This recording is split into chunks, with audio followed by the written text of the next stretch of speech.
tunaangalia maeneo yanayotoa huduma za msingi, ikiwemo taasisi, vituo vya afya, zahanati, shule, kama kuna kisima, ndio maeneo ambayo tunalenga kuyafikishia umeme kwanza, kwa sababu ni maeneo yanayotoa huduma, ndugu zangu, si ndio hivyo?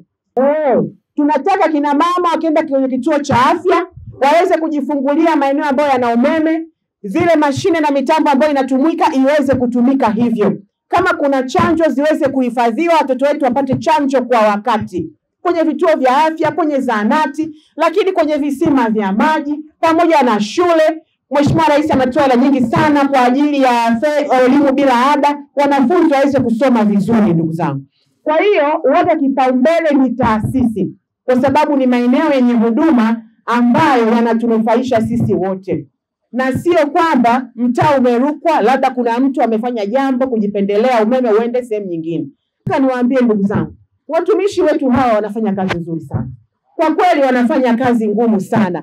Kwa kweli katika taasisi ambayo imefanikiwa kwa kiasi kikubwa kufikisha umeme kwa weledi na ufanisi mkubwa sana, jamani, ni wakala wetu wa nishati vijijini REA. Kwa hiyo miradi inavyoenda, hakuna mkandarasi anajiamulia. Maeneo yamefanywa survey, tunakubaliana, miradi inaenda. Maendeleo ni hatua. Kwenye maendeleo tunapiga hatua moja baada ya nyingine. Hapa Ruangwa tumefikisha umeme kwenye kila kitongoji. Tunapofikisha kwenye kila kitongoji umeme, kazi inayobaki ni kazi ya usambazaji. Lakini ukishapata miundombinu, serikali inakuwa imeweka fedha nyingi sana kuleta miundombinu katika maeneo yenu.